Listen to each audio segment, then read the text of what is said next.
What's a good daily routine to fight off depression? Mended light.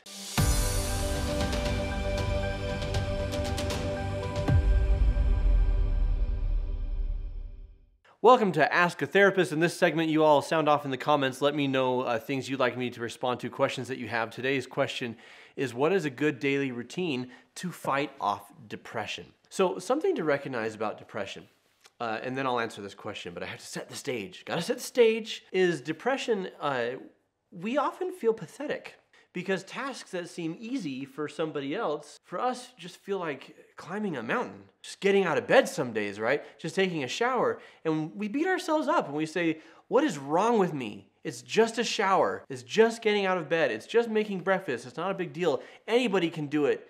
I'm so weak. I'm pathetic. I'm a loser. And you got to get rid of that guilt and that self-shaming. Like just clear it out. And I'll tell you why. I want you to imagine that I pour several bowls of cereal and set them around a table. And I invite you and 3 friends to come and enjoy the cereal, right? Frosted Flakes. Come have some Frosted Flakes. So you come, you sit down, pour the milk. They all start eating, and as you're about to eat, I say, hold on. And I strap 30-pound arm weights, or 30-pound weights to your arms. And I say, go ahead. What's up with this? No, just go ahead. You try and eat, and 30 pounds is a decent amount. If you're big and strong like me, you can do quite a few of those. I'm just messing with you. I mean, I can do 30 pounds all day. Anyways, but you start going, and the longer you go, the more your hand starts to shake, right?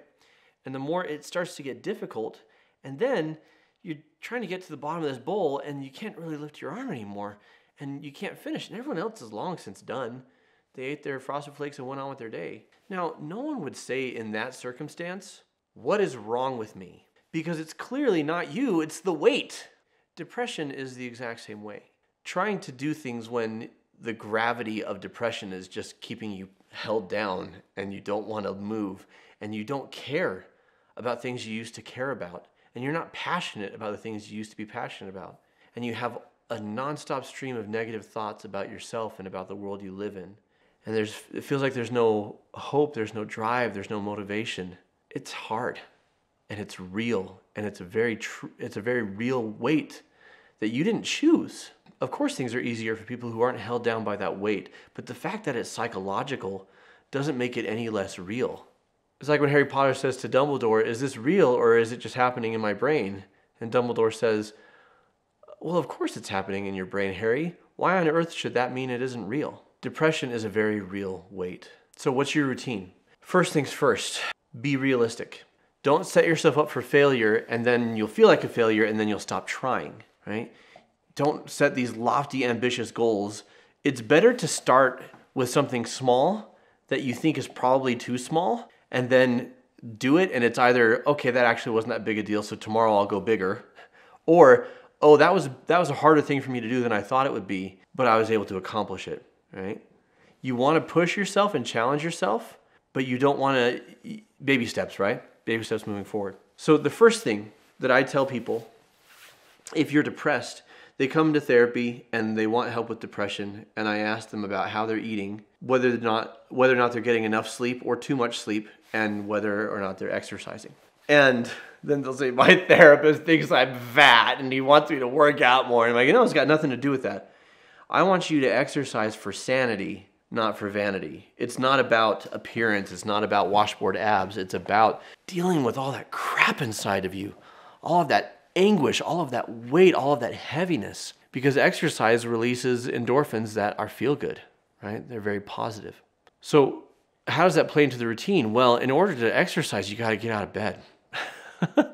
And for some people, that's enough for the day. I did it. I got out of bed. For something other, I did it. I got out of bed for something other than the toilet. So here's what I recommend.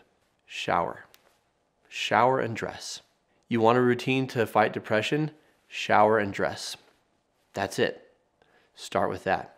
Because if you shower, one, the hot water can loosen things up and just give you kind of like a tactile reset of your brain and your body.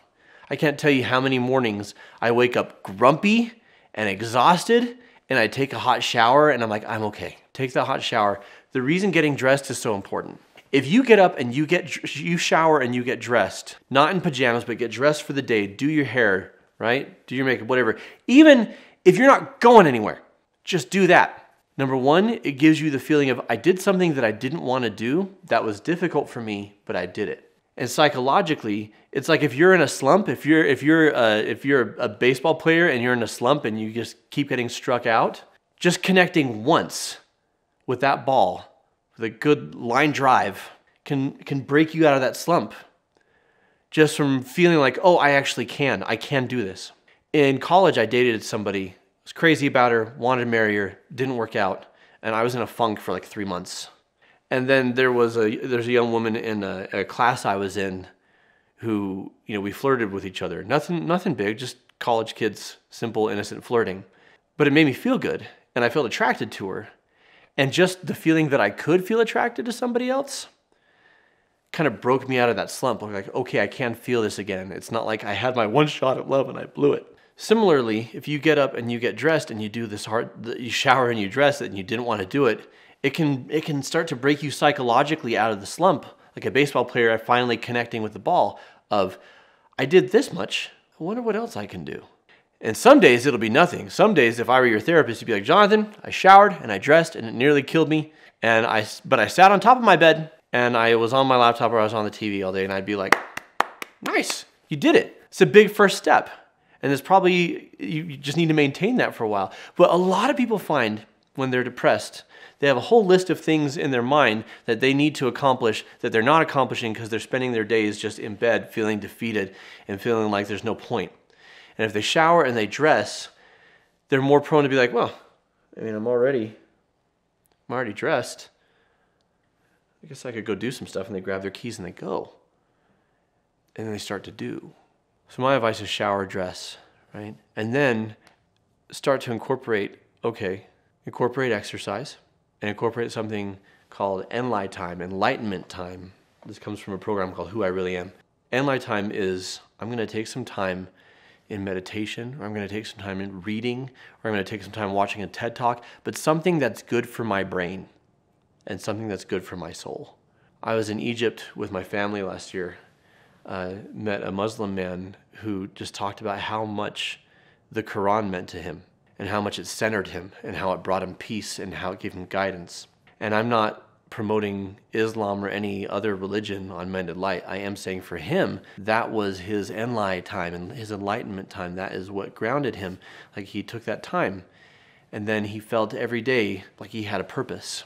So what can you read, watch, listen to, meditate on, journal, right? What can you do that gets you thinking through things and not just getting stuck up here spinning your wheels, but processing those thoughts and moving through them.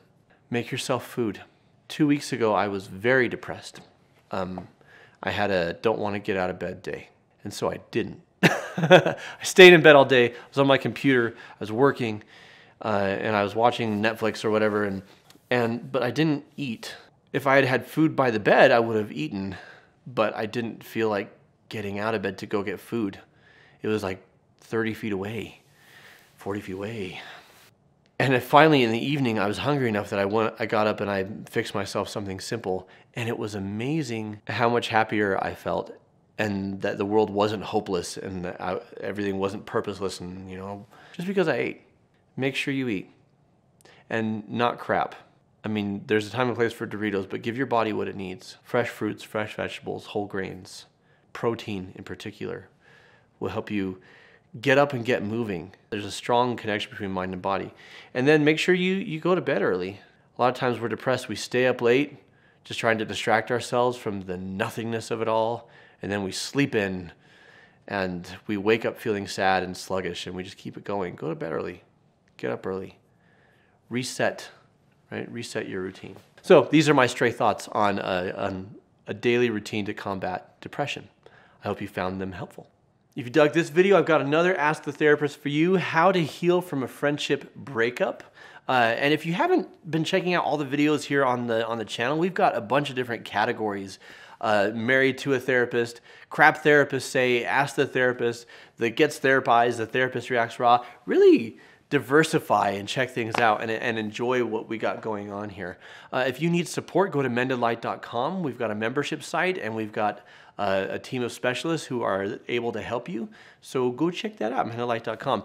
How do you work through depression? What's your routine? Let us know in the comments below. We'd love to learn from you and for you to learn from one another. Until next time, folks, keep shining because we need your light.